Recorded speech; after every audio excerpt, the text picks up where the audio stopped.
Você conseguiria me explicar, em poucas palavras, o que é história antiga? Quando ela começa, quando ela termina? Essa história é antiga em relação a quem ou o quê? Todos os povos são contemplados nessa história? Faz sentido para nós brasileiros estudarmos isso? Para ouvir sobre isso e muito mais, fique comigo, que eu sou Victor Alexandre e começa agora mais um História em Fontes.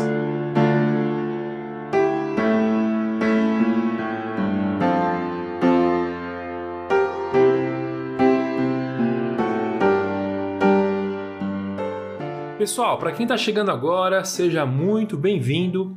Nós somos um podcast de divulgação de história. Eu, Victor Alexandre, sou aluno de uma universidade pública e por aqui eu compartilho todo o conteúdo de nossas aulas com vocês. Além disso, se você é um professor de história, uma professora de história, disponibilizamos gratuitamente um estudo dirigido para vocês usarem esse programa com seus alunos. Esse material está aqui na descrição ou no nosso site www.historiaemfontes.com.br. É só clicar, baixar e começar a usar. Bom, vamos falar de história, mais especificamente história antiga. Pessoal, eu quero começar o programa de hoje propondo que vocês imaginem um cenário para se colocarem no meu lugar. Quando eu tive a aula, que é o assunto do que vamos conversar a partir daqui, o professor chegou para a gente e falou assim: pessoal, definam para mim o que é história antiga. Bom, no primeiro momento, você acha que é uma pergunta meio besta, né? Você já pensa assim, na linha do tempo da história. Tem a pré-história, tem a história antiga começa em X anos antes de Cristo e vai até a queda do Império Romano, tal. Beleza. Aí o professor ouviu as respostas e perguntou assim: por que essa divisão existe e como ela foi feita? Foi nesse momento que o silêncio foi geral. Como a gente está em EAD, as câmeras fecharam, os microfones ficaram no mudo e o professor ficou só com o barulho do grilo. Por que eu começo contando isso para vocês? A maioria de vocês sabem que a história é dividida em períodos: pré-história, história antiga, história medieval, história moderna e história contemporânea. Quando aprendemos isso na escola e trazemos para a nossa vida, achamos que isso é algo natural, que sempre foi dessa maneira. Mas não tem nada de natural nessa divisão da história. E hoje iremos ver o porquê disso, além de descobrirmos se faz sentido nós, como brasileiros, estudarmos história antiga. Beleza? Então, vamos nessa? Bom, para começar a conceituar o que é história antiga, precisamos saber o que é história. De forma bem resumida, é o estudo do homem, da humanidade, através do tempo e do espaço. Esses três elementos são importantes para compreendermos o que é história: sujeito, tempo e espaço. Esses são os pilares básicos da história. Bom, mas quando se começa a estudar história? A gente só consegue estudar história quando existem vestígios desse sujeito que está em algum lugar em algum tempo. A gente pode dizer, então, que o estudo da história começa quando existem vestígios para serem estudados e analisados. Sobre esses vestígios, nós já falamos um pouco lá no episódio número 14, que chama Indiana Jones e História, onde a gente fala um pouquinho entre a relação de história com a arqueologia e a cultura material. Depois de acabar aqui, volta lá para ouvir, que vai ser um complemento bem interessante para você.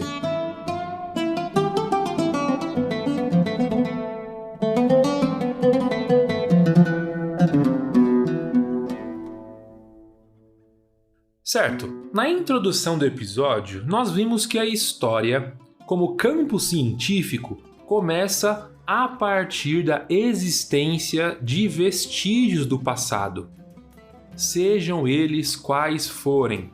Esses vestígios é o que nós chamamos de fontes. Sejam vestígios escritos, construções antigas, restos de objetos e por aí vai. Além disso, nós vimos que a história é dividida em alguns períodos.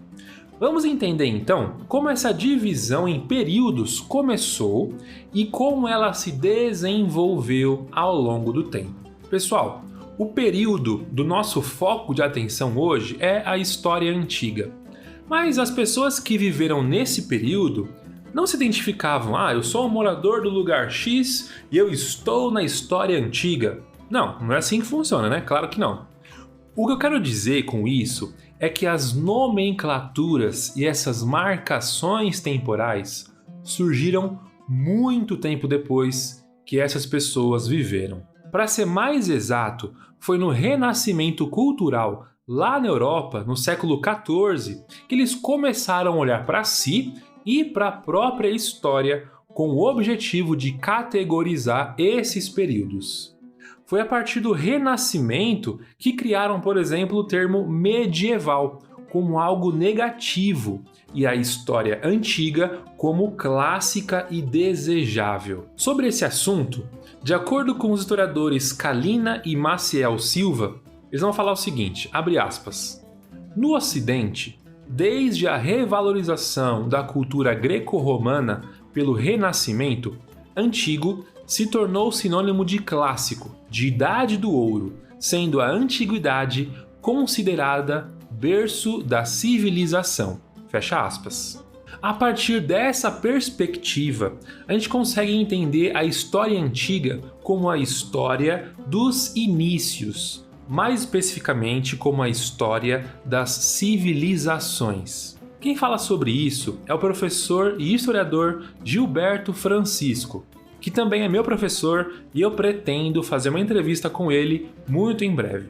O professor Gilberto vai falar o seguinte, abre aspas, a história antiga, assim, era a primeira parte da história, a história que carregava em si a lógica dos inícios.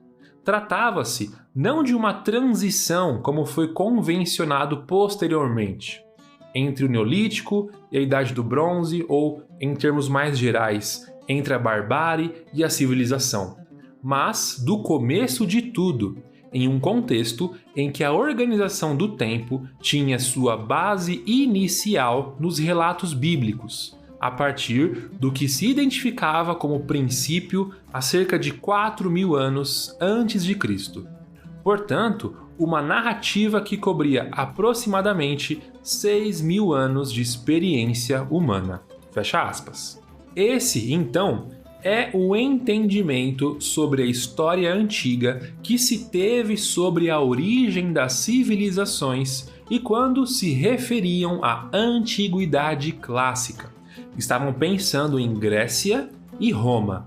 Tanto que para muita gente, história antiga é quase um sinônimo de falar sobre Grécia e Roma. Se a gente avançar um pouquinho mais no tempo, lá para o século XIX, quando a história passa a se organizar não só como uma disciplina acadêmica e escolar, mas também como ciência, a percepção sobre a história antiga também vai se alterar. A partir desse período, a história passará por um processo muito grande de laicização, ou seja, aquela explicação sobre os inícios das civilizações baseadas na Bíblia deixará de ser a principal fonte.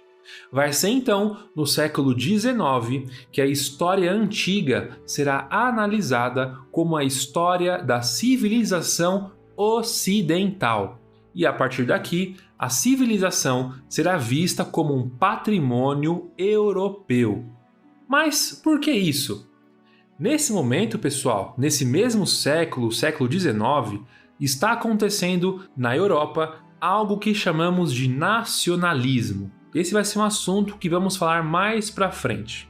Então, vemos o nascimento do nacionalismo e dos estados nacionais se formando. reinos e dinastias estão se tornando países independentes e autônomos. E isso também refletiu sobre o estudo da história antiga. É a partir dessa análise que irão delimitar a passagem da história antiga para a Idade Média, justamente com a queda ou o fim do Império Romano do Ocidente. Então, para explicar muito bem, para você entender essas duas visões que nós vimos até aqui. Vamos lá. A primeira foi a seguinte, que a história antiga era entendida como o início das civilizações em geral, Egito, Mesopotâmia, na Ásia, no Egeu e etc. E tinha como uma das principais fontes para delimitar esse começo a Bíblia.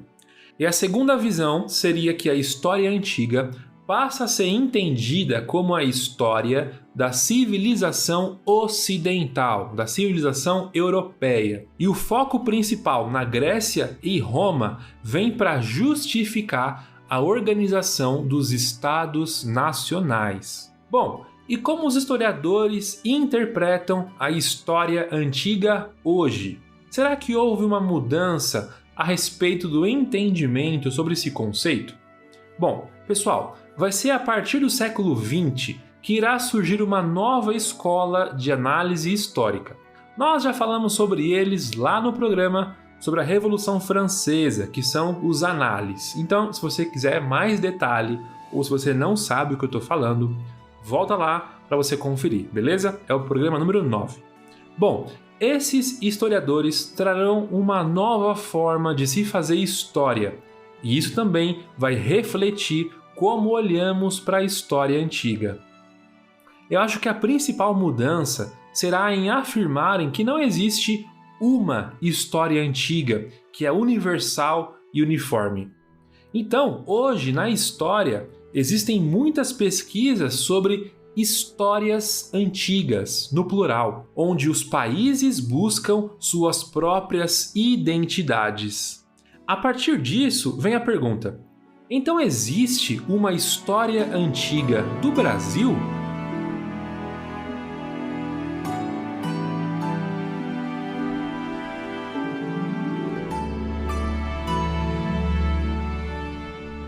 Quando começa então a história antiga do Brasil? Você já parou para pensar nisso? Faz exercício aí, se você puder. Vai na sua estante, vai na sua prateleira e pega o seu livro didático, a sua apostila e vê se tem algo sobre a história do território que chamamos de Brasil antes da chegada dos portugueses. Essa pergunta é importante e tem tudo a ver com o que estamos falando sobre história antiga. Tem uma entrevista no YouTube que o professor Eduardo Neves deu ao canal da Univesp TV que fala exatamente sobre esse assunto. Começa assim, abre aspas. A entrevistadora, Mônica Teixeira, faz uma pergunta assim: existe uma pré-história do Brasil, professor? E o professor responde: na verdade, não existe uma pré-história do Brasil. Existe uma história do Brasil antigo, como eu gosto de dizer. Porque essa noção de pré-história, ela traz à mente uma noção de que não havia história antes do início da colonização europeia. Acho que essa distinção só retoma que ela de fato é uma concepção sobre o passado que pode ser diferente. Aí a entrevistadora pergunta assim: mas quando se fala de pré-história, também não se está falando do fato de povos que não tinham a escrita? Aí o professor responde: sim, mas por que a escrita tem que ser um indicador se um povo tem história ou não? Tem várias maneiras de registro pela história, como a tradição oral, por exemplo, que também é muito importante. Aí volta para a entrevistadora. Então, do mesmo jeito que tem um mundo antigo, aquele dos fenícios, dos romanos, dos gregos clássicos, existe então uma história antiga do Brasil? Aí o professor conclui: inclusive eu tenho usado esse termo nos últimos tempos, história antiga do Brasil, para se referir ao que algumas pessoas entendem como pré-história do Brasil. Porque é muito esquisito você imaginar que, até o dia 21 de abril de 1500, os povos indígenas viviam na pré-história, No dia seguinte, eles acordaram e a história está inaugurada. Fecha aspas.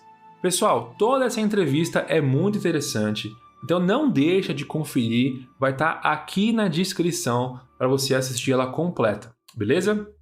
Como já vimos mais cedo, atualmente têm surgido várias pesquisas e reflexões sobre a história antiga de seus próprios povos. E não apenas uma história antiga única, como se o Egito, a Mesopotâmia, a Grécia e a Roma gerassem todas as organizações humanas ao redor do mundo. Portanto, falar sobre história antiga do Brasil é sim possível, pois novas pesquisas são feitas, novas abordagens sobre diferentes origens de costumes brasileiros são reinterpretados e por aí vai. Pessoal, mais uma coisa importante aqui. Levantar uma reflexão sobre outras histórias antigas não exclui a necessidade de estudarmos a história antiga, entre aspas, tradicional. O ponto aqui não é que uma deve excluir a outra, e sim que outras histórias antigas são possíveis e têm tanta validade quanto aquela que tanto conhecemos na escola, nos filmes, na literatura e na nossa cultura em geral. Pessoal, para concluir o nosso programa de hoje, um programa mais teórico, mas eu espero que você tenha gostado, eu trouxe aqui o historiador Igor Cardoso, que ele fez a graduação, mestrado e doutorado em História pela UFMG e faz pesquisa em História Antiga e a sua recepção na modernidade e atualmente trabalha na educação básica de Belo Horizonte. Para responder a seguinte pergunta: por que é importante para nós brasileiros estudarmos história antiga? Bem, essa pergunta é porque estudar a história antiga no Brasil hoje, ela é fundamental e não parece absolutamente trivial. Não é fácil de ser respondida. Eu poderia dar diferentes respostas a ela. A primeira seria uma contra-pergunta provocativa. Seria assim: por que não estudar história antiga no Brasil hoje? Ela é provocativa porque questiona a própria pergunta. Devolve uma questão que essa pergunta ela não deixa explícito, que é o que ela está entendendo por história antiga. E aí, história antiga ela está sendo entendida como a história das origens do pensamento moderno europeu. Então, de uma forma mais clara, essa pergunta, por que estudar a história antiga no Brasil hoje, ela está, de fato, perguntando por que nós estamos estudando aqui no Brasil a história da origem de uma civilização europeia, eurocêntrica. Por que nós estamos estudando um assunto que é eminentemente eurocêntrico? Bem, eu diria que nas últimas décadas, esse traço de continuidade que os europeus muitas vezes deram à história antiga, como se fosse a origem do pensamento europeu, ela foi questionada. E talvez hoje os parâmetros que se tenham das pesquisas da história antiga tenham uma crítica bastante evidente, bastante demarcada sobre essa posição. Uma segunda resposta que eu poderia dar a essa questão seria levando em consideração dois autores muito importantes, mas também com posições bastante diferentes. Um deles é Michel Foucault, que não foi um classicista, mas que se interessou pela antiguidade já com a carreira bem consolidada na França. E para ele, estudar a história antiga não é estudar a história da identidade europeia, mas é estudar justamente modos de existência que são diferentes do europeu. Então, o que ele está demarcando é a diferença. E no Brasil, Norberto Guarinello também responde de uma forma semelhante, mas evidentemente colocando questões próprias para o Brasil, ou seja, pensando na própria historiografia, de como que a historiografia sobre a antiguidade, sobretudo a historiografia produzida na Europa, ela retomou a antiguidade como parte da sua própria história, né, europeia, E aqui no Brasil, evidentemente, isso está colocado de outro modo. Então, para nós, aqui no Brasil, estudar a história antiga é fundamentalmente estudar a história daquilo que não é a história da nossa origem.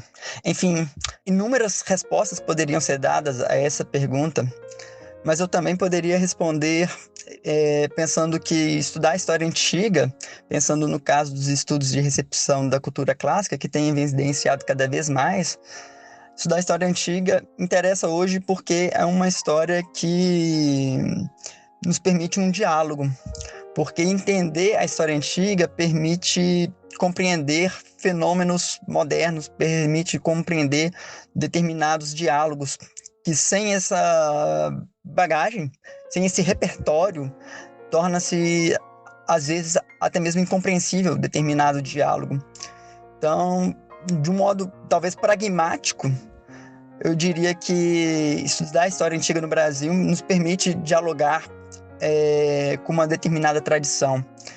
Mas ainda haveria uma outra resposta, que é estudar a história antiga, é estudar a história da humanidade, como é estudar a história dos indígenas aqui no Brasil, como é estudar a história na China, aí pensando que a China também tem a sua antiguidade, que muitas vezes não é incluída nos currículos, no ensino superior. A gente pode pensar na história do Japão, a história da Índia, enfim, existem muitas histórias que importam, porque são histórias da humanidade, e eu acho que para qualquer historiador, estudar a história da humanidade interessa. É a humanidade que está em foco, sem essas classificações nacionalistas. Eu ficaria, talvez, então, com essa resposta. É isso. Obrigado pela participação. Um abraço. Tchau, tchau.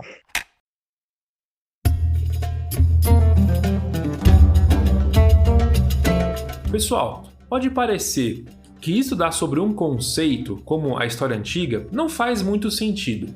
Mas o que aprendemos hoje é que as periodizações falam mais sobre quem determinou essas divisões do que o período em si, e que atualmente a história já considera diversas possibilidades de histórias antigas, além daquela que normalmente já conhecemos.